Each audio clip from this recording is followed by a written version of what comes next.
यहोवा तुमसे यूं कहता है, बड़ी भीड़ से मत डरो, तुम्हारा मन कच्चा ना हो।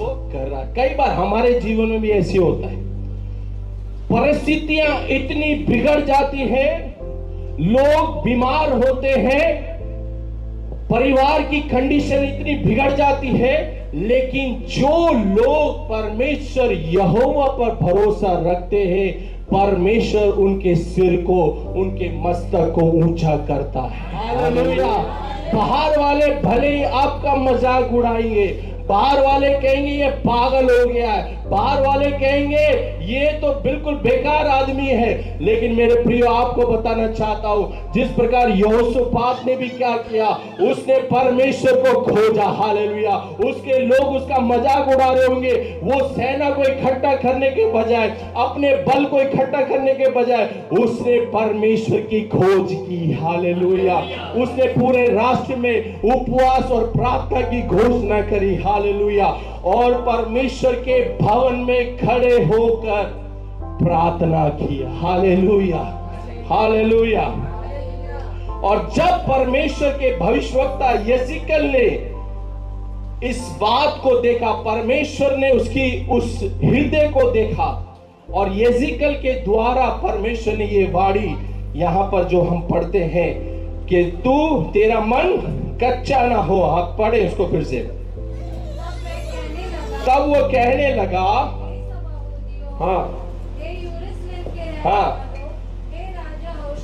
हाँ हाँ, यहोवा तुमसे यूं कहता है, तुम इस बड़ी भीड़ से मत डरो, तुम्हारा मन कच्चा ना हो, क्योंकि ये युग तुम्हारा नहीं है। हालेलुया। जब हम समर्पण कर देंगे हमारी समस्या को, हमारी परेशानियों को, हमारी कठिनाइयों को, तब परमेश्वर हमसे कहना चाहता है, मेरा बेटे, मेरे बेटी, तुम्हारा मन कच्चा ना हो। हालेलुया। मत डरो। हालेलुया। क्योंकि अब ये युद्ध तुम्हारा नहीं, ये मेरा है। हालेलुया। तुम्हारी समस्या अब तुम्हारी समस्या नहीं है, ये मेरी समस्या है। हालेलुया। तुम्हारी कठिनाइयां अब तुम्हारी कठिनाइयां नहीं है, ये मेरी कठिनाइयां है। हालेलुया। हालेलुया। मेरे प्रियो,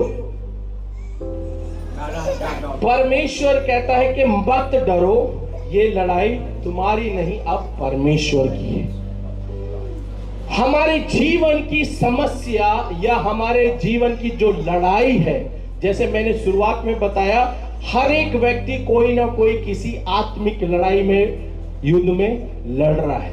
मांस और लहू से नहीं, परंतु कुछ ना कुछ, कोई बीमारी से लड़ रहा है, कोई आर्थिक संकट से लड़ रहा है, कोई पारिवारिक समस्या से लड़ रहा है, कोई नौकरी को लेकर, आने वाली चुनौतियों को लेकर, कुछ ना कुछ बातों को लेकर, परिवार के अंदर कुछ चुनौतियों को लेकर, अपने जीवन के साथ एक संघर्ष, एक युद्ध को लड़ रहा है। और जैसे मैंने बताया, परमेश्वर कह रहा है कि अब ये तुम्हारा समस्या, तुम्हारी चुनौती, तुम्हारा ये युद्ध, अब ये तुम्हारा नहीं, ये किसका है? परमेश्वर।